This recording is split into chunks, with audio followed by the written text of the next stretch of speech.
Hello and welcome to another ranking video on my channel. This one needs a bit of an explanation because, yes, some probably remember I've already made a Jethro Tull ranking video probably 3 years ago, maybe more. It was a little more, like 4 or 5 probably. And I've never been too happy with that video back in the day, simply because I kind of messed up the light situation, and I always thought this really looked awful, and all the CDs were constantly reflecting the light in front of me, and it was a bit annoying. And the other thing is, I remember clearly saying in that video that the moniker Jethro Tull is basically over and brought to its eternal rest, and that from now on we maybe get some solo records by Ian Anderson. Well, I was completely wrong, because since then Ian Anderson has released not 1 but 3 albums in a row, all under the moniker of Jethro Tull. So I called it completely wrong. Anyway, so as I did in the previous video, I'm not making any distinctions between Ian Anderson solo records and Jethro Tull albums, so I put them all together here, because for me the differences between those two are kind of far too fluid to even bother to think about it. So that's all I have to say as a preamble to the whole thing. Once again, studio albums only, no live albums. But as I already did the last time, I will throw in 3 records that have a reputation of being compilations. In a sense, they are compilations, but I think their characteristics are so interesting that they deserve to be treated as another studio album, basically. So those are in my list, which means we are ranking right now 32 albums released either under the moniker Jethro Tull or under the name of Ian Anderson. So I have to also be rather quick and not ramble and blather too much around every album. So I've made my list here, 3 pages long, and we should begin right away. So 32 records ranked. The lowest on my list, still number 32, is the 1991's album Catfish Rising. Now, I'm not saying this is a bad album, because the songwriting on this record is pretty solid and quite good. The reason why I like it the least has more to do with the general sound or the general style of music. So this is a part of a string of records, basically 3 albums that are all kind of in this country rock, blues rock vibe, which I never really liked. And so something has to be the last album in my ranking. Anyway, do I have a favorite track here? Because I thought with every album I show, I should probably call out just my favorite 2 or 3 songs on this album. In this case, it's the song White Innocence, but it's kind of a tough one to pick a favorite here, honestly. Number 31 is the 1995's solo album Divinity's 12 Dances with God. Now, this is on paper actually a pretty great idea, but the way it turned out, not a big fan of this album, honestly. I mean, there's something about it that makes me think of library music. It kind of sounds like a type of soundtrack that you would use in some BBC travel documentary or something like that. So it sounds great, the production is wonderful. It's just the general mood of this album kind of doesn't do it for me. And I like the opening track, which is called In a Stone Circle. And the second last track is my favorite on this album. It's called In the Pay of Spain. The next one will piss a lot of people off, I know it. I apologize in advance, but I'm not going to lie to you.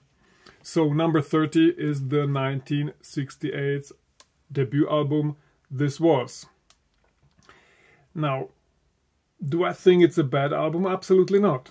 But I've never been into this kind of London blues rock sound of the late 60s, this kind of Soho blues represented by John Mayall and Graham Bond and Alexis Corner. If this is your type of sound, then this album is probably very essential for you, because it's a great snapshot of a particular time in London, in the London music scene. So I'm not taking anything away from it, but it's just not my cup of coffee. It's just not my blood type. So this is not an album that I would look forward to listen to on a regular basis. I'm sorry. Do I have a favorite song here? Well, probably a song for Jeffrey. And the last track on this record is called Round. This is kind of a 1 minute long track closing up the album. So those two are probably my favorites here.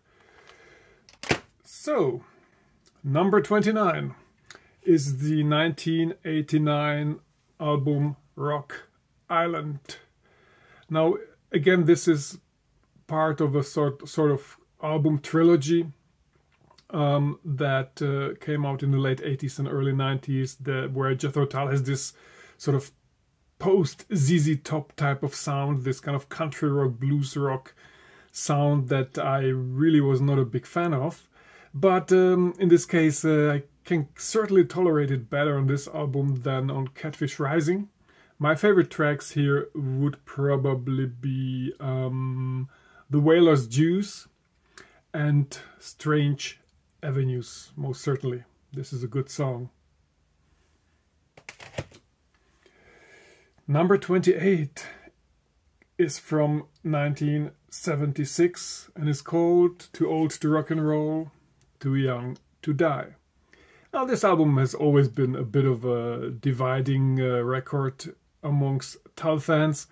I have nothing against it. I don't think there's anything wrong with this album, but it does not change the fact that it never really grew on me like other albums from this decade. So, I mean, John Glasgow certainly brings some fresh air with his bass playing on this record, and this is certainly felt. Yeah, it's one of those albums where I just can't relate that much to. But do I have a favorite song here? I think the first one, Quiz Kid, is very good. And there's a wonderful song called Salamander. So, yeah, but it's a wonderful album to listen to. I'm not saying it's a bad record. It's just, it doesn't call to me from the shelf as much as other albums. That's how I would describe it. It doesn't call to me that much. But there's nothing wrong with it. Number 27 is the 2022 record called The Zealot Gene. Yeah, now, looking at the cover of this album, I've expected something a little more kind of edgy, maybe a little more angry, but in the end it turned out to be a sort of a very contained, almost timid music, but with certainly some nice, interesting tracks. And this type of constricted sound has its advantages. The music certainly feels more intimate, but and I don't mind that this entire album is this kind of musing about the Bible and Christianity, particularly considering that their next album would be completely about Norse mythology and paganism. so this is all very fascinating. Do I have a favorite track here? Well, probably the opener, Mrs. Tibbets, is a great song, I think. There is a track called Barren Beth Wild Desert John, which I certainly enjoyed. But for me, the strongest song on this album is Mine is the Mountain. So this is certainly a great track. So, number 26 is the 1974 album War Child. Now, this album is very whimsical and full of interesting, crazy ideas, which certainly still kind of reflecting so much. I hate this. But I hate jewel cases. Honestly, if there's one thing I did not miss about CDs going away, is these fucking jewel cases. I've hated them for 30 years. I like digipacks. I really like CDs and digipacks. This is always beautiful. When I can find a digipack, I always choose a digipack, but jewel cases just want to make me puke. Anyway, I just have like 2,000 of them, but that doesn't make it better. So, where were we? War Child. So, it's an interesting album, sure. Very whimsical, very playful. It's certainly the type of album that makes you occasionally raise your eyebrows and kind of wonder like, oh, saxophones. Who would have thought? So, it has this going for it. But sometimes it feels a bit aimless, probably, and it's kind of... It feels like it's something kind of patched together a little bit. However, there are some really good songs here. But my favorite is probably Skating Away, of course. And Sea Lion is wonderful. And my favorite track on this album is Backdoor Angels. So number 25 is the 2014 album Homo Eroticus. This is a very solid album with an interesting topic and interesting lyrical musings about the history of Europe, the history of Great Britain, and great cover. So I have only good things to say about this album. I mean, it's not my favorite from this kind of a late period, as we will see, but there is some good stuff going on here. I like even tracks like Enter the Uninvited. I actually don't mind listening to Ian Anderson rapping. He does this lately more and more, which probably drives progressive rock fans completely crazy. His way of rapping it sounds more like a Tom Tom Club or something like that. But I love it, sorry. But my favorite track on this album is probably Tripudium ad Bellum. That's really rocking hard, and it's a wonderful track. So, the next choice will piss so many people off. I already know it. I cannot prevent that. Number 24 is the 1969's Stand Up. Now, for some people, this is probably their favorite Jethro Tull album, and there is something to say about this record because the sound of this album is very iconic, and probably for some people it represents how they perceive the Jethro Tull sound. This is how it should sound for them, particularly if you like the very early period of the band. The reason why I'm not too crazy about it has to do with the fact that it still carries over a lot of this musical style of their first album, of This Was, which I'm not a big fan of. But again, I don't want to criticize it because there's really nothing wrong with this type of sound. This is just a matter of taste or what you like or you don't like. So it's a bit of a transitional album in my ears, honestly, because it kind of stands between these two styles of music that they transitioned from between 69 and 70.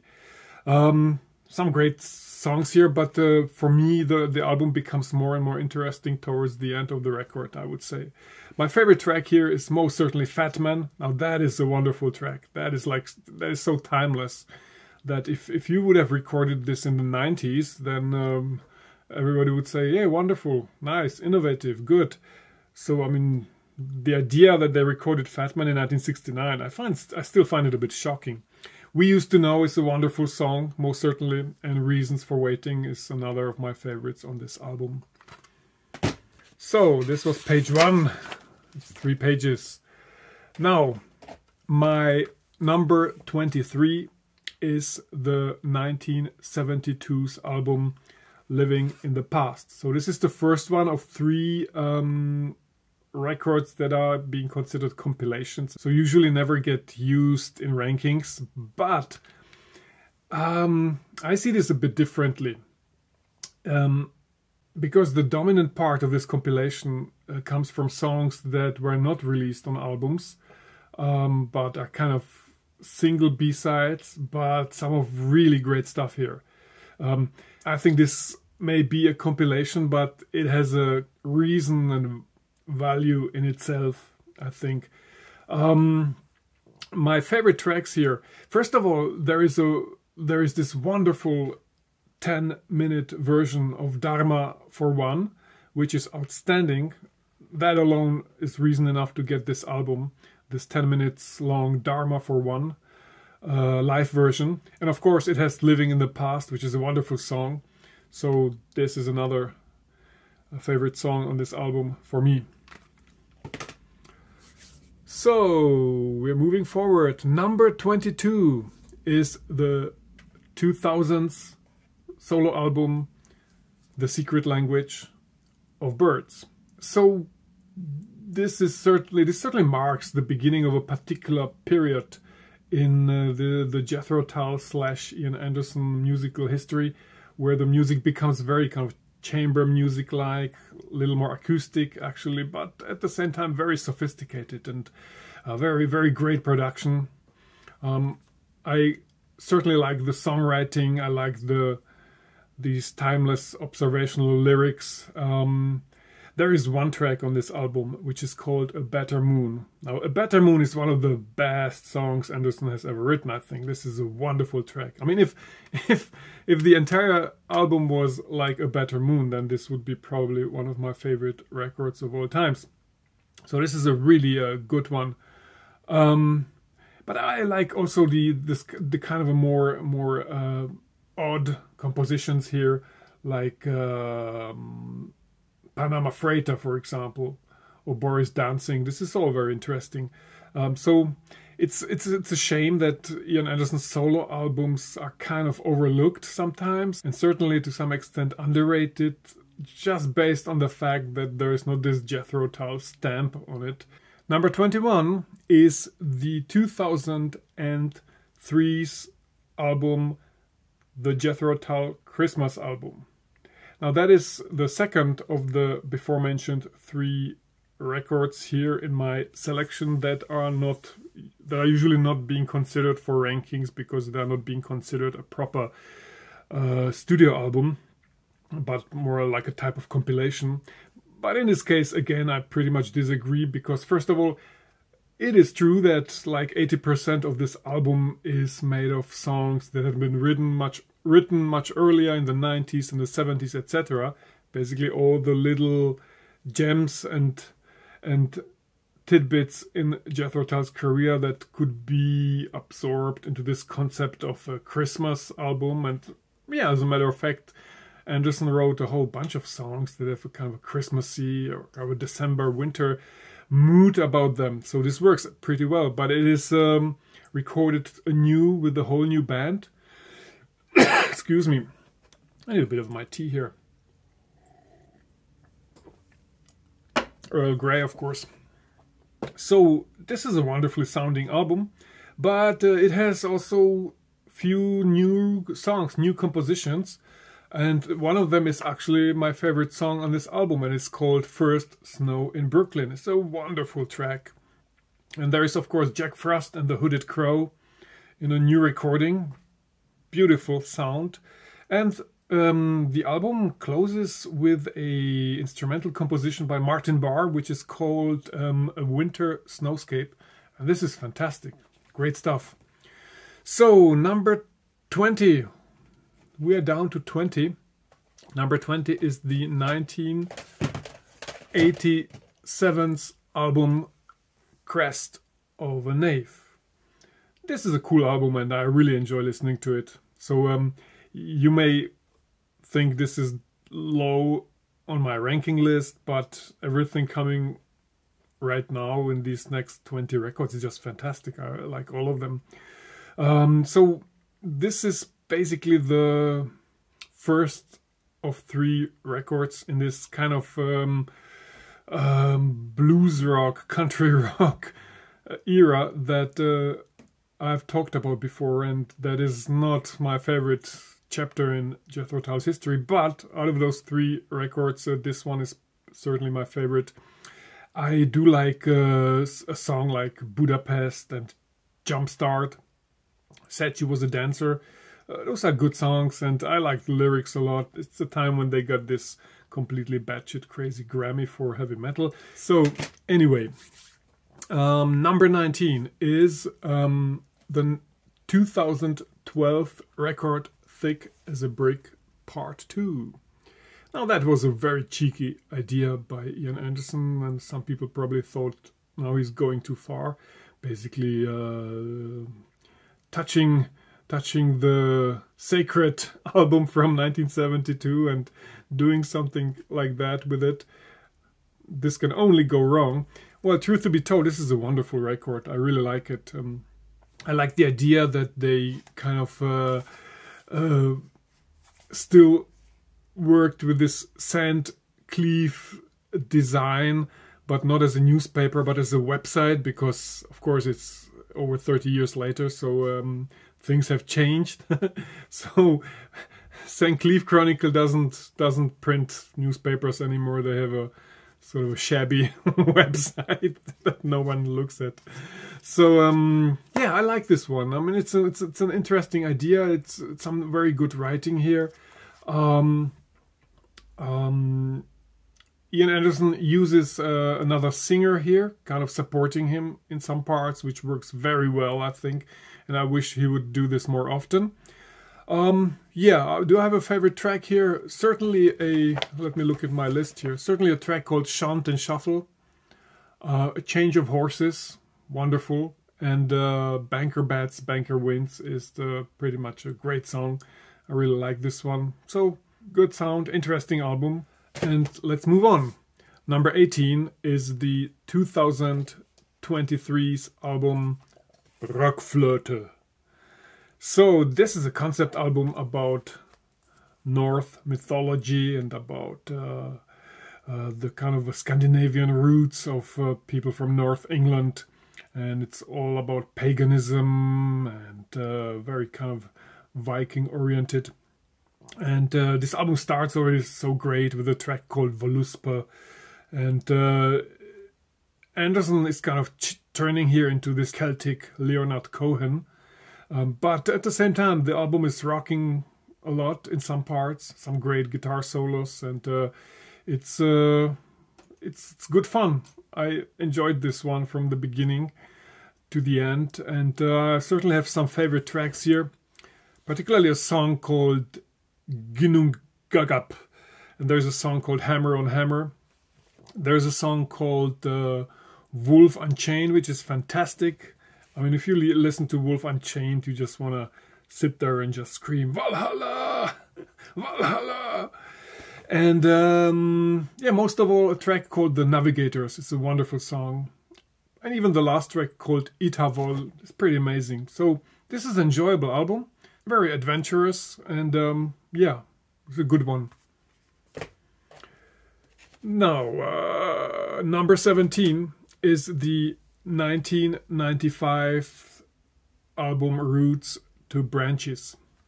Now, Roots to Branches was kind of significant because it marked the end of the kind of country rock, blues rock phase, short-lived phase in Jethro Tull's history. And this marks a return to a rather significant progressive rock sound. I think it's a fantastic album. There are certain mild influences of Middle Eastern music interwoven into the music. Still a lot of kind of a Celtic stuff going on. Yeah, so it's a very good album, I think. Has some really strong, memorable songs. My favorite one would be Stuck in the August Rain. Wonderful one. Kind of more ballad type of song. Dangerous Whales and Rare and Precious. Chain is pretty much a great zinger. So, now, number 16. Again, this will probably anger some people because most people have it much higher than I have. Number 16 is A Passion Play from 1973. Now, A Passion Play is a wonderful record, don't get me wrong. I mean, this is interesting, intriguing, fascinating listen from beginning to the end. The reason why it's not higher in my list is maybe because I mean, it didn't grow that much on me, and I always felt that it kind of lacked those grandiose, exciting melodies that Thick as a Brick had. So in parts it feels like kind of unmotivated in its construction, and but I don't want to criticize it that much, because it doesn't mean that it's a bad album. Every album I'm talking right now about is fantastic. Those are all great records. It's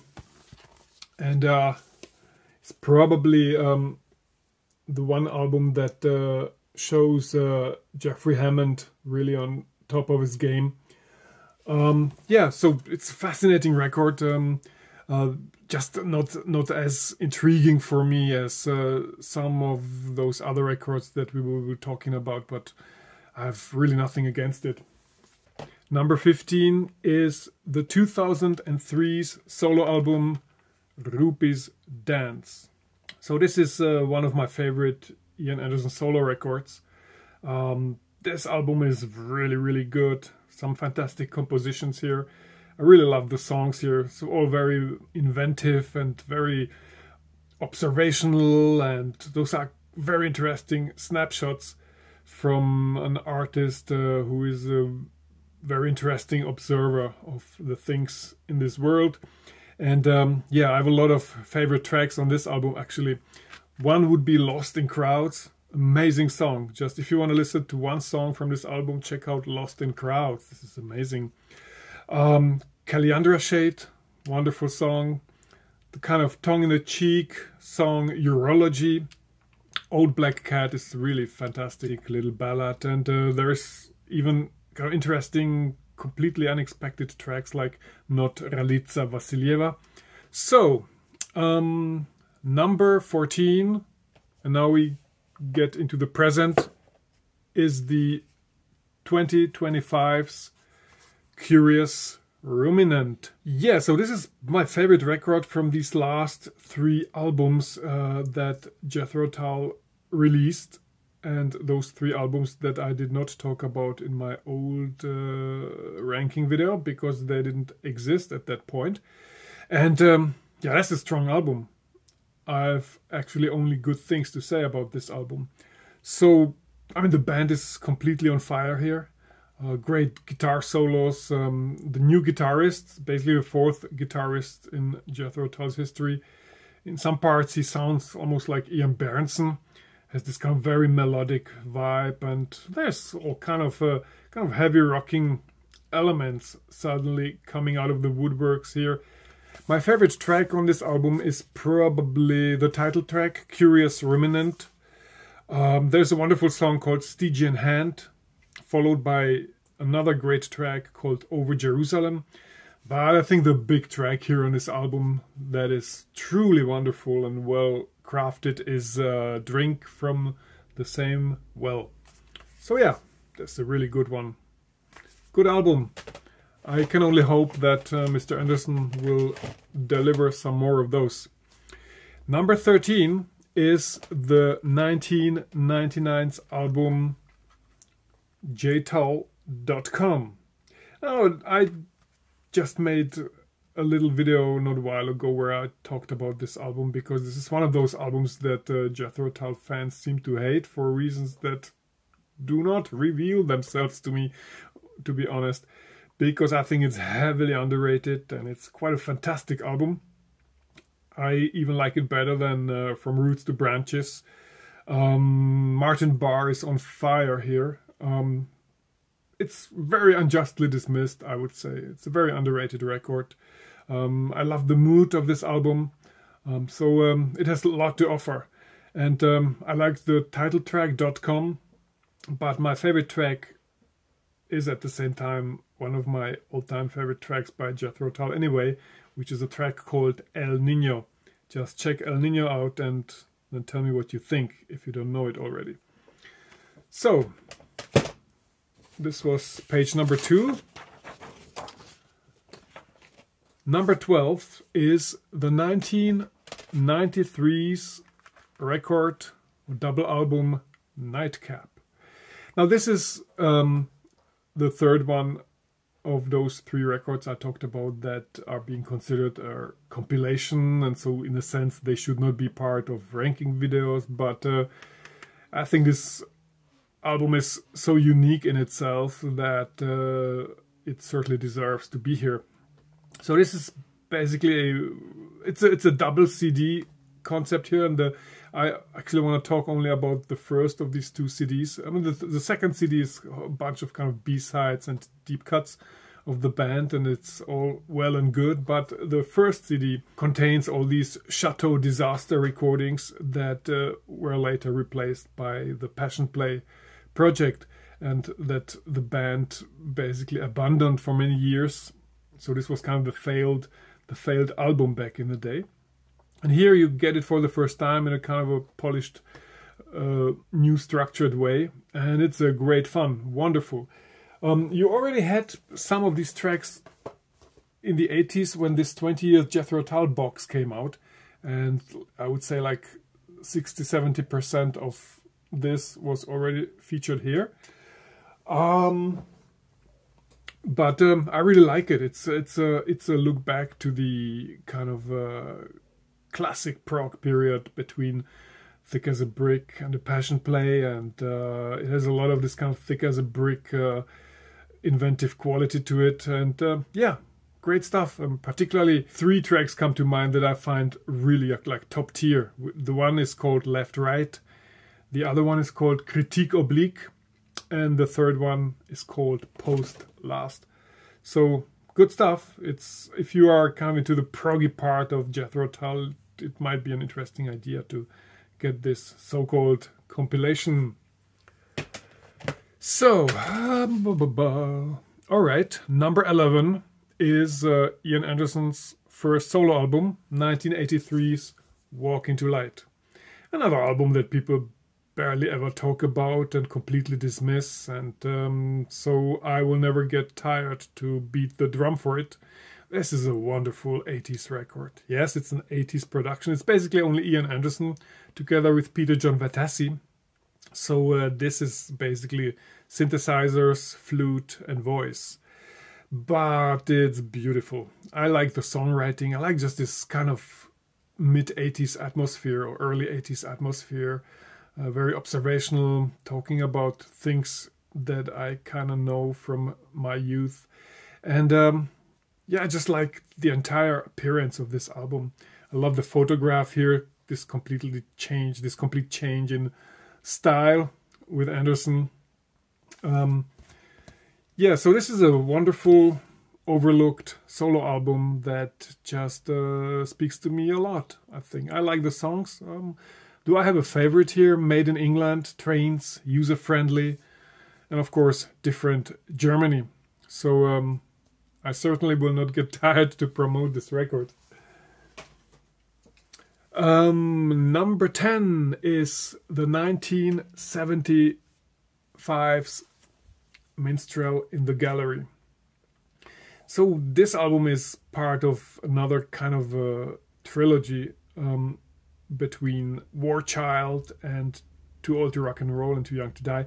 And I find like this is massively superior to the other two, this record. I mean, here's something really clicked. This is a very strong, very competent record, and Ian Anderson is extremely commanding here. So yeah, this is a wonderful album. Do I have a favorite here? Baker St. Muse, but that is probably not even surprising. What a great track, what a great composition. It's a wonderful album, and it has a lot of fans. You would find a lot of die-hard Jethro Tull fans that will put this album at number 1 or number 2. Rightly so, it's wonderful. We are already in the top 10. So from now on, it's only heavy hitters till the end.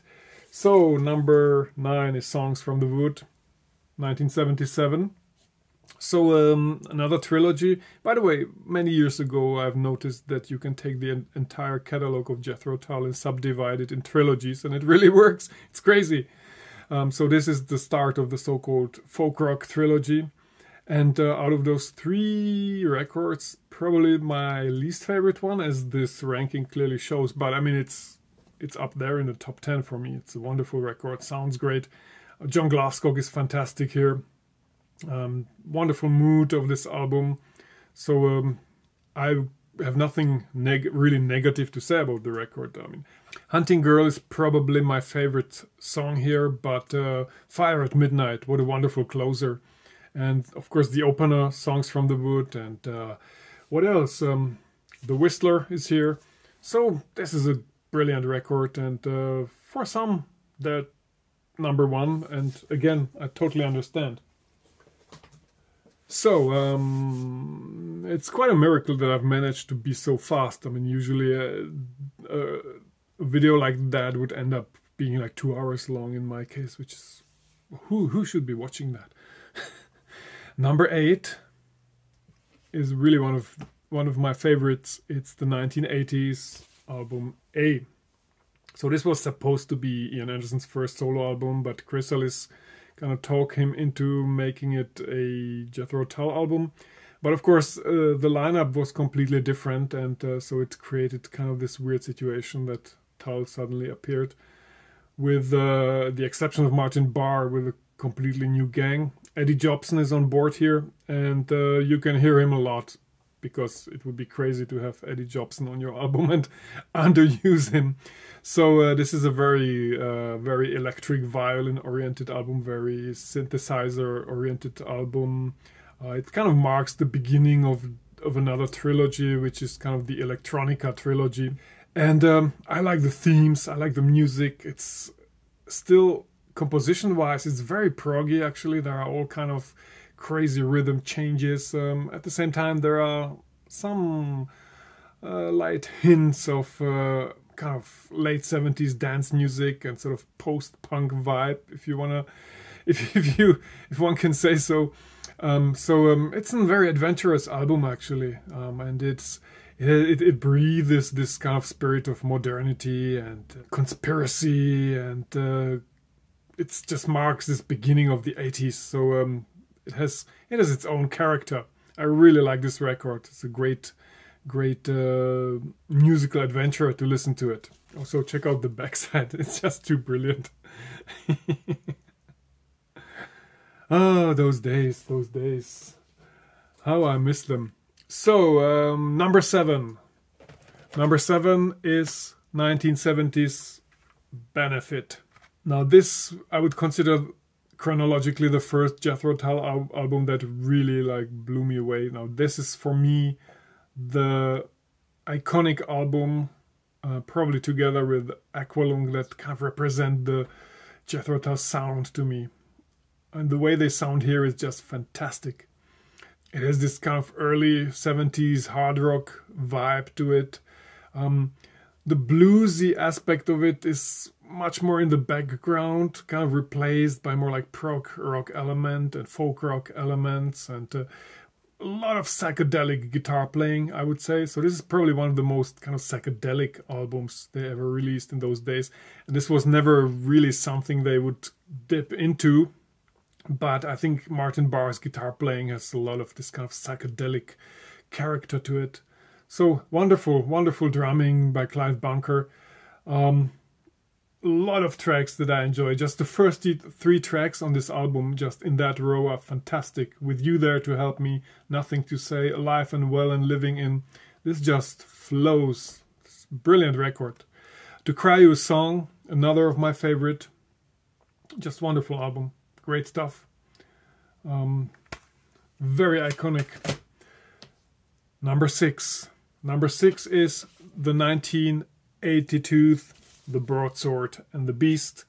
The second one in the so-called Electronica trilogy, or at least I call it that way. Yeah, it's an adventurous album. It has a wonderful, actually folky sound that, strangely enough, beautifully blends with this whole electronic attitude that was brought into the band by the then very young Peter John Vatassi. Kind of the computer whiz kid that was brought into the band by Ian Anderson.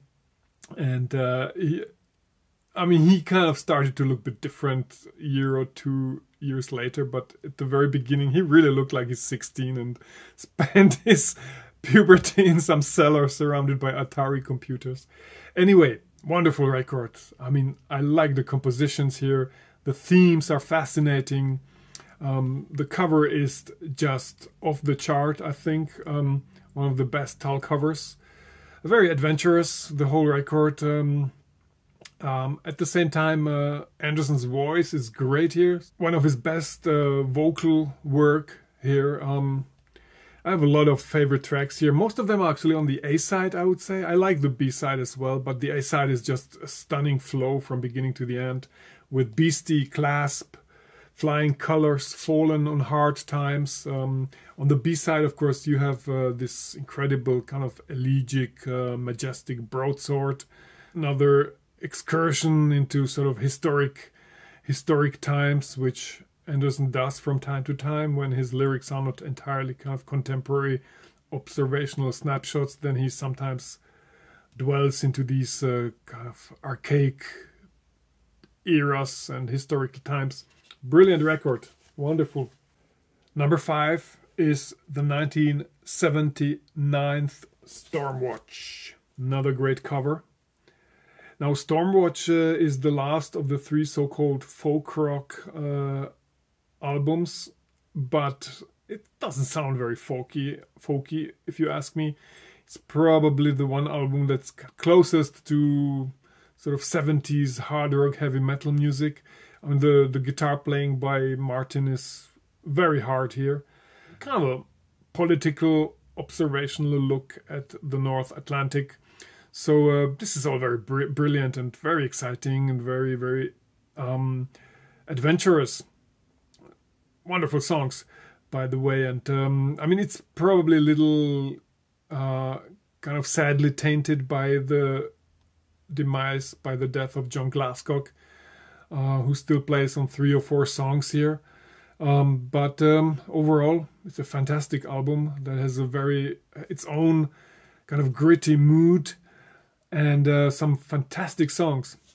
My favorite one is certainly North Sea Oil, Orion, Home, this wonderful kind of dreamy ballad, and Dunringil is this wonderful kind of folky meditation.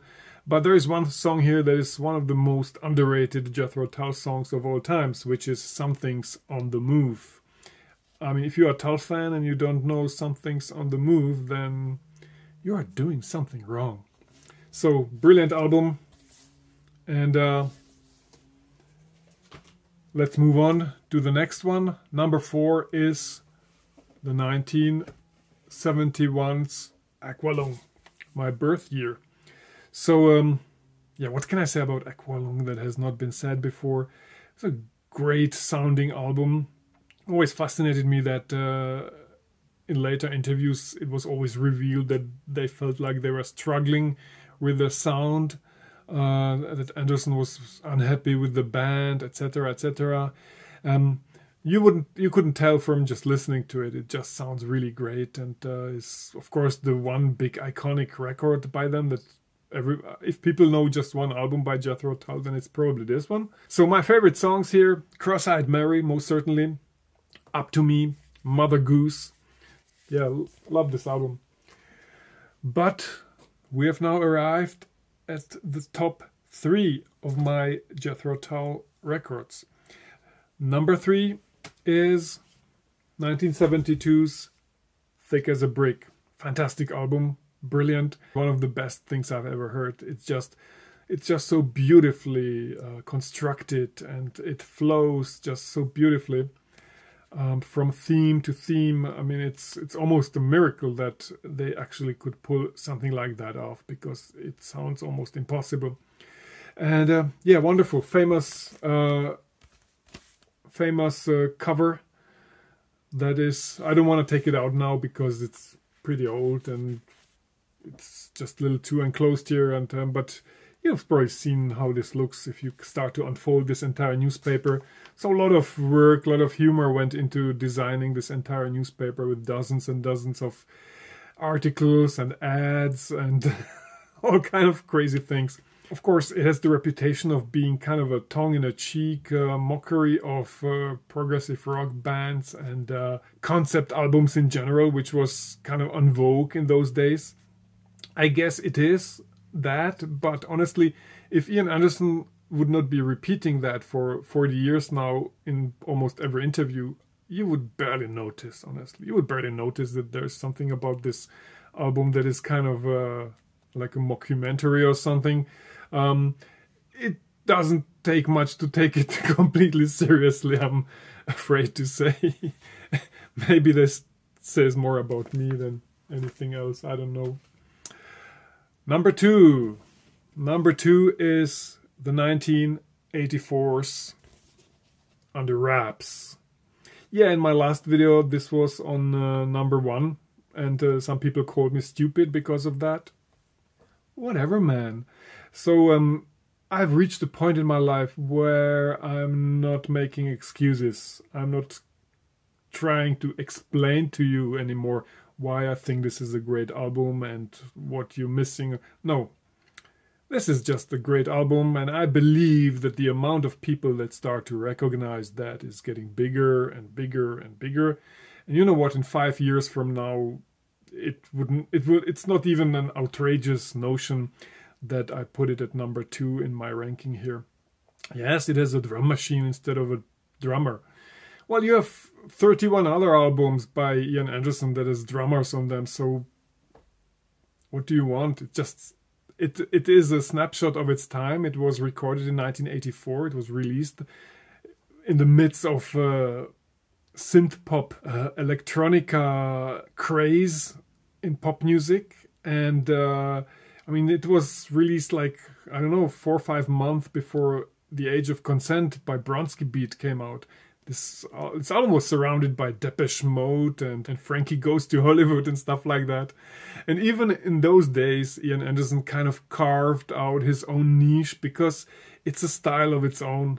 The only thing this album resembles is his solo album Walk Into Light that he did 1 year prior to that. So those two go well together as a type of electronic double album. I love the songs here. The compositions are great. The sound is great. And I certainly don't belong to this group of Jethro Tull fans that keep saying, yeah, it's a good album actually. I just wish they would record it again with a proper drummer, then I would like it much more. No, I like it exactly as it is. I like it exactly with the drum machine sounds because this is how it should be. And my favorites here, many. Almost every track on this album is my favorite, but let's pick some. European Legacy, Later That Same Evening is wonderful. Under Wraps, Part 1 and 2. Apogee is amazing. Automotive Engineering is hilarious, and I don't care what you think about it. I think it's a fantastic song. Astronomy is amazing. I just enjoyed this album. It's such a wonderful, strange trip into the 80s. And yeah, again, I will not tire to promote it. And finally, number 1 is the 1978's Heavy Horses. So compared with my last ranking of Jethro Tull, I kind of swapped place 2 against place 1. And you know what? It's probably the one by Jethro Tull that kind of speaks most to me, that kind of reaches me the best, where I can relate to all the themes and these wonderful lyrics. The music is outstanding. I mean, everybody here is playing on top of his game. Barrymore Barlow, just this album alone would be enough to call him one of my 3 or 5 favorite drummers of all times, which he is. But I mean, let's not forget his drumming on Thick as a Brick, for example. I mean, he's an outstanding drummer, and again here, his kind of melodic approach to drums works beautifully here. God, I love the songs here. Where to start? Of course, The Mouse Police Never Sleeps, Acres, Wild, Rover, Heavy Horses, the title track, fantastic stuff. This is a beautiful album, and maybe this was a very particular era in this band's history where they kind of, in a way, they kind of peaked. In a way, this might have been just the moment where they have been the greatest. Yeah, and it's, in a sense, it's true. I mean, they were like a pure Madison Square Garden band at this point. So, yeah, Heavy Horses, a masterpiece of an album. So this was my crazy ranking of 32 albums recorded either by Ian Anderson or Jethro Tull. And I tried to make it really quick this time because this can otherwise turn into complete madness. And now we are up to date. I will wait 3 other albums and maybe then I'll do it again in a few years. I don't think Ian Anderson is stopping right now. I think he's kind of on a roll. So I wish him all the health. And that's it for now. I hope you've enjoyed this and it didn't drive you too crazy with my choices. I know that Jethro Tull fans can be a little on the edge when it comes to those things. Anyway, see you.